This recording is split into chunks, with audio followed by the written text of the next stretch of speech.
काल रोजी माझ्यावरती जो गुन्हा दाखल करण्यात आलेला आहे एका कॉन्ट्रॅक्टरच्या माध्यमातून, हा गुन्हा खोटा आहे। या प्रकरणामध्ये मी कधी त्याला पैशाची मागणी किंवा त्याला मारहाण केलेली नाही, परंतु राजकीय करिअर हे कुठंतरी बदनाम व्हावं याकरिता हे सगळं षडयंत्र पोलीस प्रशासनातील एका अधिकाऱ्याच्या माध्यमातून हे होत आहे। यापूर्वी मी निवडणूक अधिकारी यांना पत्र देऊन कळवलेलं आहे की DCP कबाडे हे माझ्यावरती वारंवार खोटे गुन्हे दाखल करून नाहक बदनामी करत आहेत। DCP कबाडे यांच्या बाबतीमध्ये दिलेलं पत्र हे खरं तर या सगळ्या गुन्ह्यांमागचं कारण आहे। गेल्या 3 महिन्यामध्ये माझ्यावरती हा 3रा खोटा गुन्हा दाखल हे DCP कबाडे यांनी केलेला आहे। त्यापैकी पहिल्या गुन्ह्यामध्ये माझा कसलाही संबंध नसल्याचं आढळून येतं। दुसऱ्या गुन्ह्यामध्ये मला फायनल करण्यात आलेला आहे, मी ती मारामारी भांडणं केलेली नव्हती। आणि आता हा परत 3रा गुन्हा ज्यामध्ये माझी बाजू ऐकून न घेता, माझ्या बाजूचे सगळे पुरावे न तपासता राजकीय षडयंत्र करून यामध्ये पोलिसांचा वापर करून राजकारण करण्याचा प्रयत्न या ठिकाणी होत आहे। याबद्दल मी जी काय तक्रार दिलेली आहे त्याची प्रत देखील मी प्रसारमाध्यमांसमोर देतोय।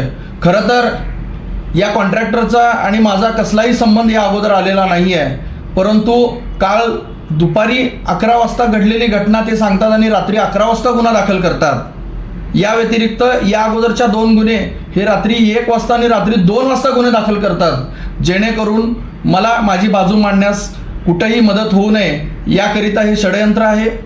राजकारणामध्ये खरं तर मी शहर मध्य या विधानसभेमधून इच्छुक असल्यामुळं निवडणूक लढवायची ही भीती ही विरोधकांना आहे आणि या बाबतीमध्ये सर्व पुरावे हे देखील मी निवडणूक आयोगाला दिलेले आहेत। DCP विजय कबाडे हे जाणून बुजून तेथील लकडे PI आणि API ढवळे यांना हाताशी धरून हा माझ्यावरती 1 महिन्यातला 2रा गुन्हा दाखल करण्यात आलेला आहे आणि त्याबद्दल मी नक्की महाराष्ट्र राज्याचे मुख्यमंत्री सन्माननीय एकनाथजी शिंदे साहेब यांच्याकडे तक्रार केलेली आहे।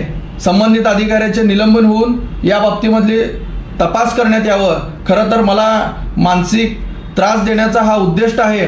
राजकारणामध्ये कुठंतरी एक सामान्य मुलगा हे आमदार होतो की काय, निवडणूक लढवतो की काय, या भीतीपोटी प्रशासनाला हाताशी धरून माजी गृहमंत्री सुशीलकुमार शिंदे व त्यांची कन्या खासदार प्रणिती शिंदे हे जाणून बुजून कबाडे यांच्या माध्यमातून हे षडयंत्र करत आहेत। माझ्या सोलापुरातील जनतेला माझी विनंती आहे की माझ्यावरती ज्या पद्धतीनं अन्याय होतोय त्या पद्धतीनं जे काय माझ्यावरती हे खोटे आरोप केले जात आहेत, खोटे गुन्हे दाखल करण्यात येतात, याबद्दल नक्कीच मी न्याय मागणार आहे। माझा न्यायव्यवस्थेवरती पूर्णतः विश्वास आहे, त्यामुळं मला न्याय मिळेल। माझे मुख्यमंत्री सन्माननीय एकनाथजी शिंदे साहेब यांच्या कानावरती ही सगळी गोष्ट आणि त्या बाबतीमध्ये झालेले कागदपत्र हे देखील मी पोचवलेले आहेत। माझी पोलीस प्रशासनाला विनंती आहे की अशा पद्धतीनं खोटे गुन्हे दाखल करून एखाद्याचं राजकीय करिअर संपवण्याचा प्रयत्न हे आपल्या अधिकाऱ्यांमार्फत होत असेल तर त्यांच्यावर कारवाई करण्यात यावी ही नम्र विनंती।